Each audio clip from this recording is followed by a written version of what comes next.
What is up, you guys? Coach Danny here, breaking down the deficit push-up. Started off with that solid plank position with some sort of an elevated surface. You could either do this on dumbbells or plates. I prefer dumbbells because it's easier on the wrist. The chest touches the ground. This is the purpose of creating a deficit, is so that you can create more range of motion. Common fault number one, hips sagging, that core disengaged. You don't want to snake your push-ups like this. Hips and shoulders should be rising and falling at the same time. On the flip end, reaching down with the chest while keeping the hips high is also a big no-no. Let's end it on some good ones. Thank you for watching. Remember to subscribe to the channel, like, and share. What is up, you guys? Coach Danny here, breaking down the decline push-up. Starting it off in that plank position, shoulders stacked over the hands. Chest touches the ground for full range of motion. Maintain that plank position throughout the movement. Don't break. Here are some common faults. Hips sagging way too low. This disengages the core, and you're missing out on all of that core stability that you can get out of this movement. On the flip end, hips too high does the same thing, disengages the core, and again, you're missing out on that core work. Let's end it on some good ones. This is the way it should look. Thank you for watching. Remember to subscribe to the channel, like, and share. What is up, you guys? Coach Danny here, breaking down the modified handstand push-up on an elevated surface. So the feet stay on that surface, legs fully locked out. Notice how the torso is directly over the hands. You want to make sure that the top of your head or close to your forehead touches the surface, and then at the full extended position, you're pushing your head back through your shoulders and arms and back towards your feet. Here are some common faults. Reaching too far with your hands too far out from the elevated surface. This turns into a deficit push-up or a decline push-up, and we're trying to maintain the integrity of the handstand push-up. Let's end it on some good ones here. This is the way it should look. Thank you for watching. Remember to subscribe to the channel, like, and share. What is up, you guys? Coach Danny here, breaking down the Pike Push Up. Number one, make sure that those legs are straight and your torso is as inverted as possible. Your head touches in front of the hands roughly 6 to 8 inches, and then you're fully extending the arms, pushing your head back towards your legs, and then repeating over and over. Elbows stay in close towards your torso, and you're really going through that full range of motion here. Some common faults.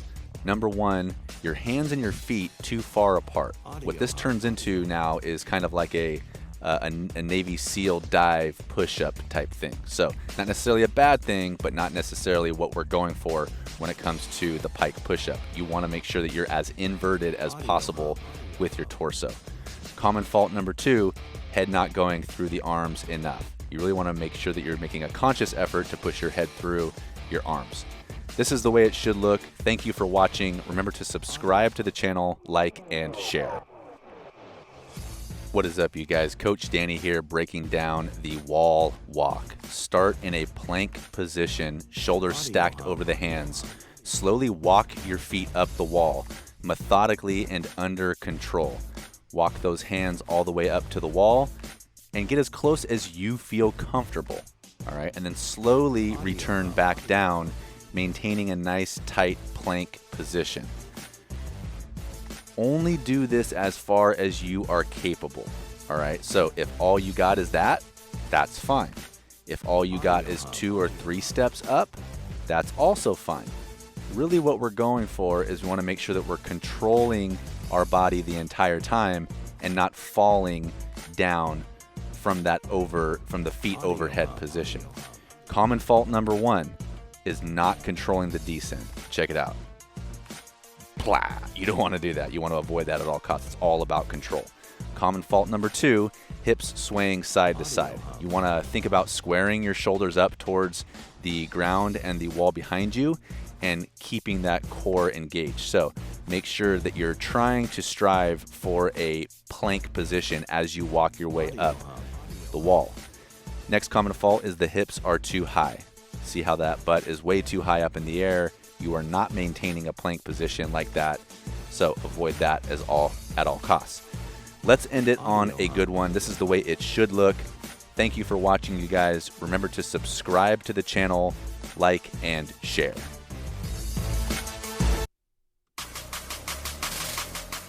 What is up, you guys? Coach Danny here, breaking down the headstand hold. Starting it off with the head slightly in front of the hands, meaning in between your hands and the wall. Number 2, weight distributed evenly between your hands and your head. All of your weight should not be on your head. Body in a straight line, vertical, feet together, toes pointed up towards the ceiling, and that core stays as tight as possible. This is a full body movement and is step 1 to getting your handstand push-ups. From here, you slowly control to gain comfortability upside down. All right, so if you're having a hard time here, this is one way that you can systematically and slowly get comfortable. Just kick one foot up, then bring it back down. Kick the other foot up, bring it back down until you're fully inverted. Common faults, a slow kick up, really being too gentle here. This really comes with either lack of body control or lack of confidence. Make sure that that core is nice and tight. You do not want to arch your back like that. It's a big no-no. Places a lot of pressure on your head and neck. And then the final one is the reckless kick up. And then also the hips and the butt against the wall, just like so, kind of goes hand in hand with arching that lower back. Let's end it on a good one. This is the way it should look. Thank you for watching, you guys. Remember to subscribe to the channel, like, and share.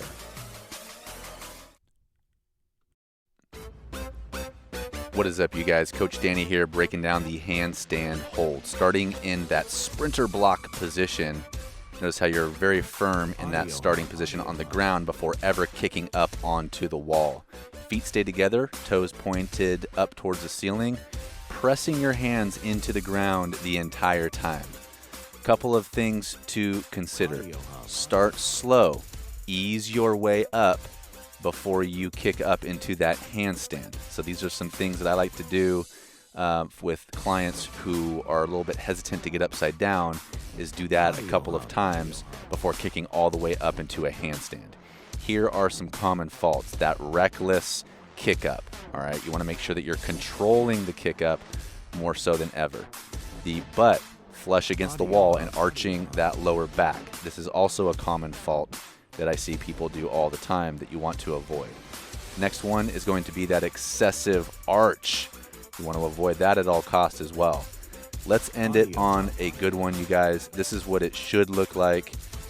Thank you for watching. Remember to subscribe to the channel. What is up, you guys? Coach Danny here, breaking down the Kipping handstand push-up negative. First things first is that start position. Hands, feet on the ground, kick firmly up into a solid handstand hold before slowly lowering your body down under control. Protect your neck. Your head should end on the surface slightly closer to the wall than your hands. Then from there, slowly bring your knees down to your elbows and then roll out of that position. Everything that you do during this movement requires full control and stability. It's creating a negative, which is working the muscle without having to go back up into a handstand hold. First common fault is that reckless kick up. You know the drill. Boom! People just kind of aggressively and wildly kicking up in that handstand position. The butt and legs flush against the wall. Common fault number 2, you want to make sure that that's the hollow position that you're maintaining. Last but definitely not least, that excessive arch in the back. You want to avoid this at all costs. Let's end it on some good ones. This is the way that it should look. Thank you for watching, you guys. Remember to subscribe to the channel, like, and share. What is up, you guys? Coach Danny here, breaking down the Kipping handstand push-up. Establish that solid handstand hold. Lower the body under control. Protect your neck. No bouncing. From there, bringing the knees down towards the elbows before kicking back up and pressing to full lockout. Here are a couple other good ones before breaking down some common faults. Common fault number one is that reckless kick up, that reckless start, like running start. Check it out. You want to avoid this. Boom. Okay, you want it to be under control. Number two, the button legs flush against the wall. You want to make sure that core is nice and tight. Number three is that excessive arch in the lower back. So that's a big no-no too. You want to make sure that you're engaging the core in what's called a hollow body position. Last but definitely not least, the instability in the headstand. You want to make sure that you're controlling your body in that position before kicking back up. Let's end it on some good ones. This is what it should look like. Thank you for watching, you guys. Remember to subscribe to the channel, like, and share. What is up, you guys? Coach Danny here, breaking down the strict handstand push-up. That is what it should look like. Let's go over it. Establish that solid handstand hold before doing anything. From there, control the descend. You do not want to bounce off of your head. Protect your neck. Head ends slightly closer towards the wall than where your hands are, and then pushing your head through your arms as you finish. Let's end it on some good ones here, you guys. Thank you for watching. Remember to subscribe to the channel, like, and share.